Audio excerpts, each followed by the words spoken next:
자, 이제 말씀을 보도록 하겠습니다. 믿음에 이르는 성도라는 제목으로 은혜를 나누고자 합니다. 여러분, 로마서의 주제를요, 이신층이라고 하는데, 사람이 하나님 앞에 의롭게 되어지는 것은 어떤 행위로나 어떤 공로와 같은 어떤 인간의 노력과 수고를 통해서도 아니고요, 사람이 어떤 힘이나 능력과 같은, 또 지혜나 지식과 같은 이런 것들을 통해서 얻을 수 있는 것이 아니라는 말입니다.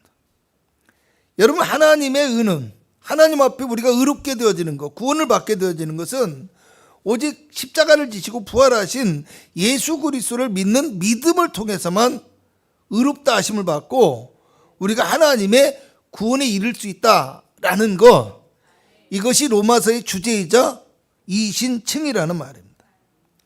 사도행전 4장 12절에서도요, 베드로는 다른 이로서는 구원을 받을 수 없나니 천하 사람 중에 구원을 받을 만한 다른 이름을 우리에게 주신 일이 없다라고 단호하게 고백합니다. 여러분, 종교개혁을 일으킨 마틴 루터는 오늘 본문의 말씀인 로마서 1장 17절에 오직 의인은 믿음으로 말미암아 살리라, 이 말씀 속에서 영감을 받고 구원의 진리를 깨닫게 되어지고요, 그로 인해서 자신의 어떤 마음속에 있던 신앙적 갈등과 어떤 방황, 이런 것들을 끝내고 그 위대한 종교개혁을 일으키게 되어집니다. 여러분, 그런데요, 이 이신층이 우리가 알아야 될 것이요, 믿음으로 말미암아 살리라 라고 했는데, 우리의 믿음이 과연 나를 살리고 세상을 살리며 믿음의 열매를 맺을 수 있는 생명력과 힘을 가지고 있느냐, 이것도 우리가 생각해 볼 수 있어야 된다는 겁니다. 사도 바울은 로마서의 서문에서요, 자신을 예수 그리스도의 종임자 사도로 부르심을 받았고 복음을 위하여 택정함을 입었다라고 고백합니다.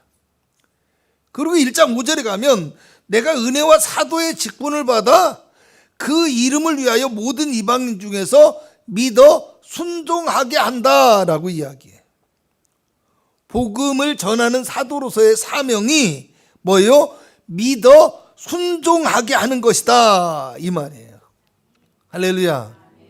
여러분, 믿어 순종한다는 말은 그리스도인의 믿음이 그냥 믿는 것, 이 믿는 것에서 그치는 것이 아니라 그리스도의 말씀에 순종함에까지 이를 수 있어야 된다는 말입니다.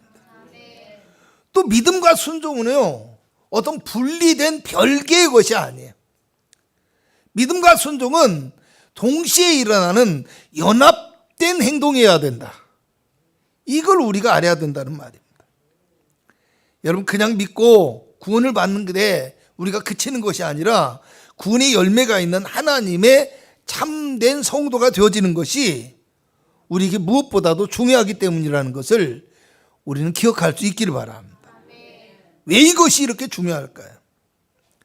먼저요, 오늘 본문 6절을 보면요, 너희도 그들 중에서 예수 그리스도의 것으로 부르심을 받은 자니라, 이렇게 말씀합니다.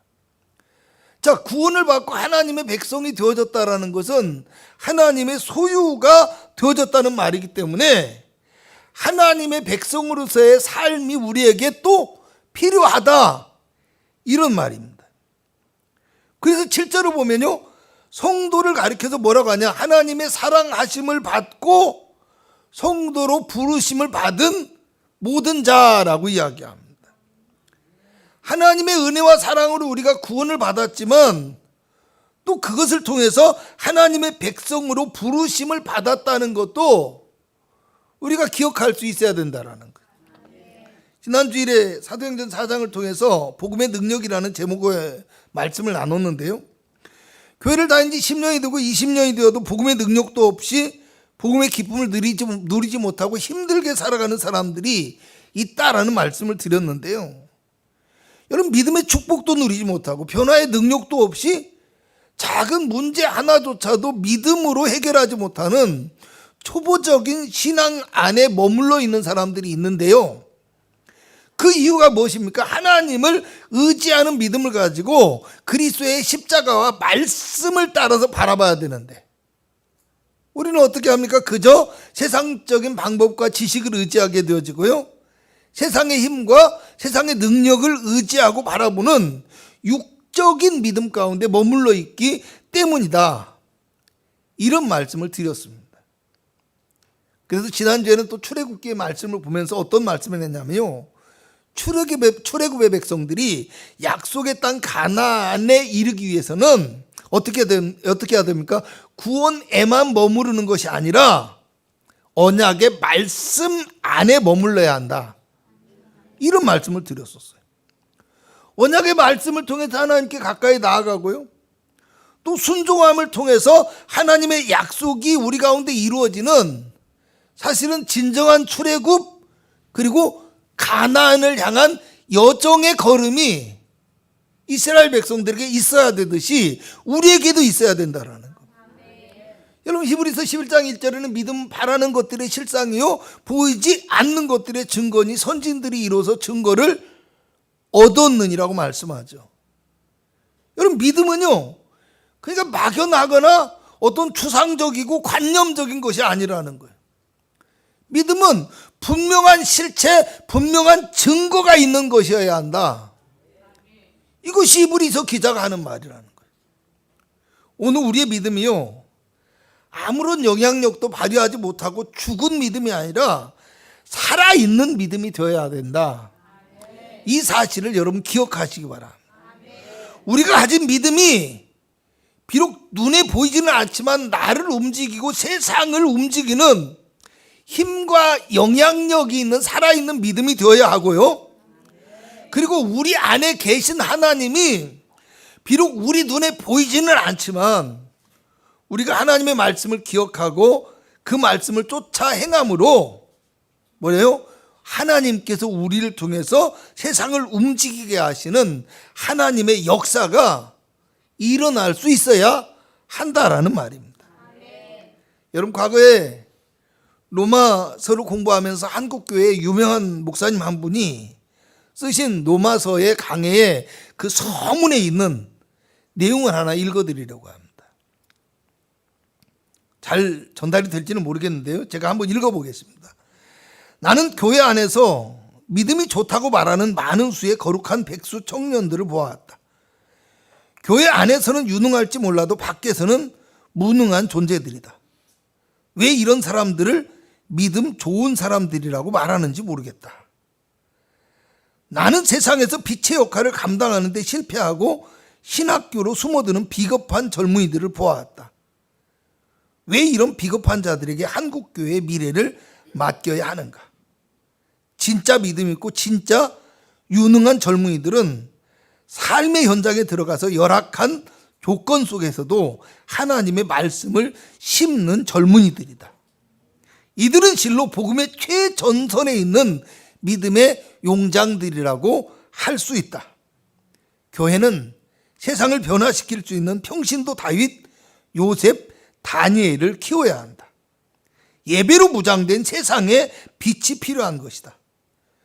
교회가 모든 것을 교회 안의 시각에서만 바라보았기 때문에 거룩한 백수들을 인정해주고 사회에서 악전고투하는 우리의 믿음의 용사들을 도외시했다.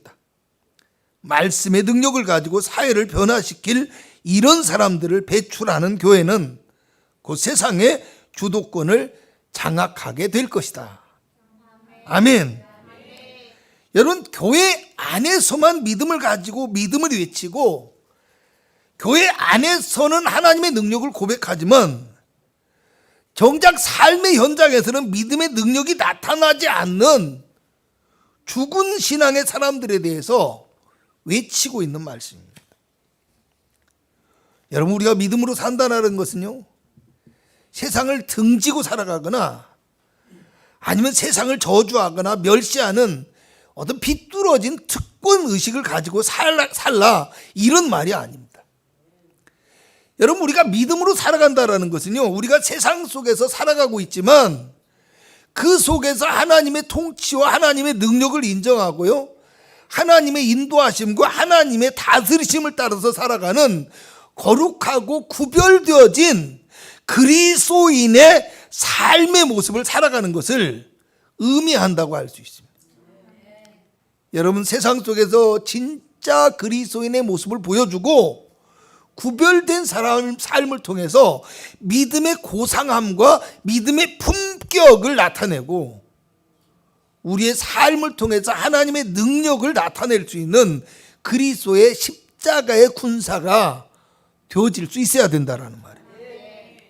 여러분, 오늘 우리가 알아야 될 것이요, 하나님께서 우리에게 요구하시는 믿음은 말뿐인 믿음이 결코 아니라는 사실을 기억해야 합니다.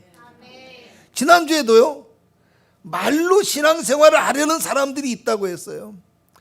말로 신앙의 집을 지으려고 하는 사람들이 있다고 했어요. 여러분, 사도 바울은 고린도전서 4장 19절에서 20절에 내가 너희에게 속히 나가서 교만한 자들의 말이 아니라 뭐요? 오직 그 능력을 알아보겠으니 하나님의 나라는 말에 있지 아니하고 오직 무엇에 있다? 능력에 있음이라. 이렇게 말씀합니다.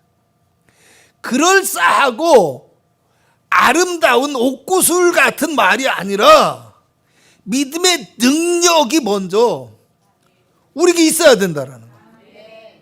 마찬가지로 하나님께서 우리에게 요구하시는 믿음은요, 교회 안에서만 하나님을 부르고 말로만 믿음이 있다고 하면서 세상에 나가서는 아무런 힘도 없고 영향력도 끼치지 못하는 연약한 믿음이 아니라는 거예요.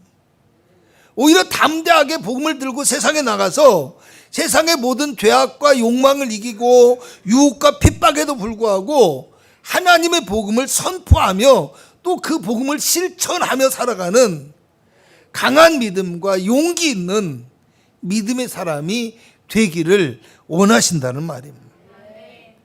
1장 8절 이하를 보면요, 사도 바울이 로마의 성도들을 만나고 교제하며 복음의 말씀을 간절히 가르쳐 주기를 원하고 있는 내용의 말씀이 나오는데요, 13절을 보게 되면 그들을 만나고자 하는 이유 가운데 하나가 너희 중에서도 다른 이방인 중에서와 같이 열매를 맺게 하려 함이라, 이렇게 말씀합니다. 할렐루야. 뭐요? 복음을 전하려는 이유가 뭡니까? 열매를 맺는 성도가 되게 하기 위해서라는 거예요.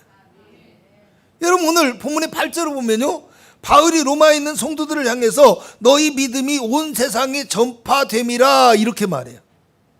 그런데 다시 15절에 가서 보면 나는 할 수 있는 대로 로마에 있는 너희에게도 복음 전하기를 원하노라 라고 말씀해요. 뭔가 어폐가 있잖아요. 너희 믿음이 온 세상에 전파되었는데 이제 내가 너희에게 복음 전하기를 원하노라.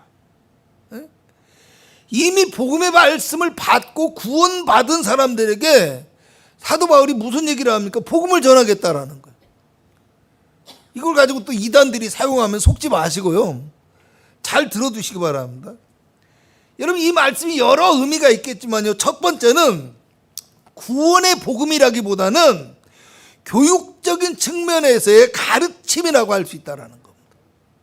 그러니까 로마서의 기록 목적 중에 하나가 복음을 더 깊이 있고 체계적으로 가르쳐주기 위해서 바울이 로마에 있는 성도들에게 이 로마서를 쓰게 되었거든요. 그러니까 그런 측면에서 바라본다면 구원의 복음을 가르치겠다, 야 구원받게 하겠다, 이것도 있지만은 그것보다는 너희를 가르치기 위한 교육적인 측면에서 내가 이 복음의 말씀을 가지고 너에게 나아가서 너희를 가르치고 너에게 전하기를 원하노라, 이런 뜻이라는 겁니다. 또 하나는요, 어떤 의미가 있냐면 복음의 목적이 단지 구원에만 머무르는 것이 아니라 복음의 말씀에 순종함으로 복음의 열매를 맺고 복음의 축복 가운데 이르는 성도가 되어야 한다라는 겁니다. 여러분, 복음의 말씀이 삶을 통해서 실천될 수 있어야만 그 복음의 목적이 진정으로 완성된 것, 이루어진 것이라고 할 수 있기 때문입니다. 할렐루야. 사도 바울은 16절에서 내가 복음을 부끄러워하지 아니하노니 라고 하면서 누구보다도 그는 당당하고 담대하게 복음을 증거하는 전도자의 사명을 감당하고 있다고 고백하는데요, 또 보면은 뭐라고 하냐, 이 복음은 모든 믿는 자에게 구원을 주시는 하나님의 능력이 되기 때문이다, 이렇게 말합니다. 여러분, 복음이요, 믿는 자에게 구원을 주시는 하나님의 능력이라고 합니다. 자, 믿는 자에게 구원을 주시는, 이거는 동시적인 것이기도 하지만 믿는 자에게 구원을 주시는, 분리될 수도 있는 거예요. 그래서 로마서 10장 10절을 보면 어떤 말씀이 나오냐면요, 사람이 마음으로 믿어 의에 이르고 입으로 시인하여 구원에 이른다고 얘기했어요. 그리고 10장 17절에 가면 믿음은 들음에서 나고 들음은 그리스도의 말씀으로 말미암느니라, 이렇게 말씀해요. 그러니까 마음으로 믿어 의에 이르는 믿음과 구원의 시작이 있고요, 입으로 시인하여 구원에 이르는 믿음의 완성이 있다라는 거예요. 그걸 지금 구분해서 표현하고 있는데, 이 과정 속에서 우리에게 필요한 것이 무엇이냐? 복음의 말씀이라는 말입니다. 아멘. 여러분, 본문 17절에도요, 복음에는 하나님의 의가 나타나서 믿음으로 믿음에 이르게 하나니 기록된 바 의인은 믿음으로 말미암아 살리라, 이렇게 말씀합니다. 여러분, 여기서 앞에 보면 믿음으로 믿음에 이르게 하나니 그러잖아요. 그러니까 믿음으로라는 말이 나와요. 믿음으로. 근데요, 또 뒤에 보면은 믿음으로 말미암아라는 말이 나와요. 그잖아요. 믿음으로 믿음에 이르게 한다라는 말이 나오고요, 뒤에 가면은 믿음으로 말미암아 살리라 하는 말이 나와요. 근데 사실은 이 믿음으로라는 말은요, 본래의 뜻, 본래의 단어는 뭐예요? 믿음으로 말미암아와 똑같은 이야기입니다. 믿음으로 말. 그러니까 믿음으로 말미암아 살리라, 또 믿음으로 말미암아 믿음에 이른다, 이렇게 되어지는 거예요. 예? 그러니까 또 이게 다시 보면요, 17절의 마지막 끝을 보면 어떤 얘기가 나오냐면 뭐뭇함과 같으니라, 이렇게 나와 있어요. 그러니까 오직 의인은 믿음으로 말미암아 살리라, 함과 같으니라. 이것을 다시 설명해 보면요, 좀 풀어서 설명하면 믿음으로 말미암아 믿음에 이른다라고 했는데, 이것은 하박국 선지자가 얘기했던 의인은 믿음으로 말미암아 살리라 하는 말과 같은 뜻이다, 같은 의미다, 이거예요. 각각의 앞부분에 뭐가 있어요? 믿음으로 말미암아라고 돼 있잖아요. 그죠? 그리고 뒷부분에 나와 있는 믿음에 이른다라는 말과 살리라는 말이 뭐요? 뭐뭇함과 같으니라. 그러니까 두 개가 같은 의미와 뜻을 지니고 있다라는 거. 구원에 이른다라는 것은 산다라는 말이 된다라는 거. 실제로 언어상의 뜻도 뭐냐면은 믿음으로라는 앞부분에 있는 믿음으로라는 것은요, 그러니까 믿음으로 말미암아죠. 똑같이 믿음으로 말미암아, 이것은 어떤 동작이나 활동이 시작되는 시점을 의미하는 말이에요. 동작이나 활동이 시작되는 시점. 똑같은 단어가 아니라는 거예요. 그리고 그 다음에는 믿음에 이른다라는 말. 이 이른다라는 말은요, 어떤 거냐면 도달하고자 하는 목적지를 의미하는 단어예요. 목적지. 할렐루야.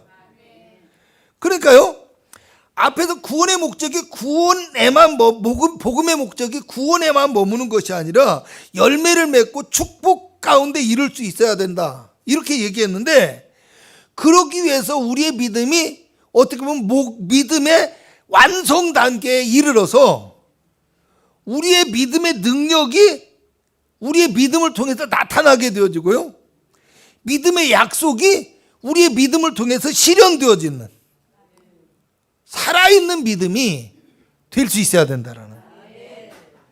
여러분, 로마서 12장 1절에는 그러므로 형제들아, 내가 하나님의 모든 자비하심으로 너희를 권하노니 너희 몸을 하나님이 기뻐하시는 거룩한 산 제물로 드리라, 이는 너희가 드릴 영적 예배니라, 이렇게 말씀해요. 그러니까 교회 안에서 드려지는 그런 예배만이 아니라 우리의 모든 삶이 하나님 앞에 드려지게 될 때 그것이 진짜 하나님이 받으시는 바른 예배라는 이야기예요. 그러므로 오늘 우리의 믿음이요, 세상 속에서 하나님을 높이며 예배하는 살아있는 믿음의 모습이 되어져야 된다는 거예요.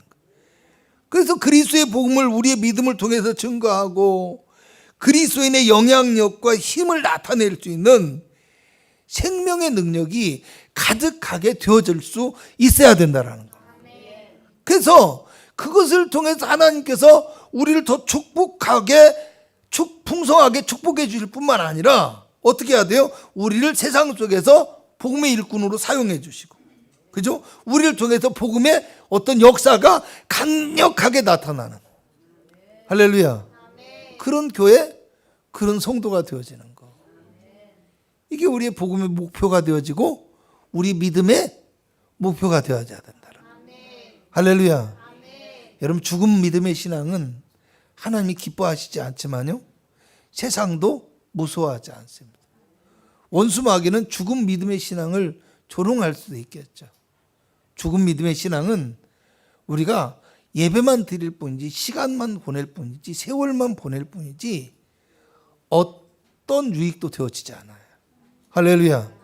하나님을 바라보는 성도는 살아있는 진정한 믿음, 생명력 있는 믿음을 가져야 한다라는 사실을 기억할 수 있기를 바랍니다. 그래서 그 살아있는 믿음을 가지고 교회를 변화시키고, 가정을 변화시키고, 가족을 구원하고, 세상 속에서 하나님의 빛을 발할 수 있는 능력 있는 성도 되실 수 있기를 주님의 이름으로 축복합니다. 기도하겠습니다. 믿음으로 살아가기를 원하옵니다. 그냥 교회만 다니는 성도가 아니라 예배만 드리며 주는 것만 바라는 어린아이와 같은 믿음이 아니라 주님 앞에 아름답게 사용되어지는 참된 믿음에 이르게 하여 주셔서 하나님의 풍성한 열매를 맺고 삶 가운데 하나님의 언약이 이루어지는 장성한 믿음의 성도가 되게 하여 주시옵소서. 오늘 우리가 가지고 나온 문제와 어려움과 기도의 제목을 또 마음의 소원을 들어 응답하여 주옵시고, 우리의 삶을 통해서 하나님이 축복하여 주시고 역사하여 주시며 하나님의 복음을 증거하시는 놀라운 역사가 나타나기를 원하옵니다. 예수님의 이름으로 기도합나이다. 아멘.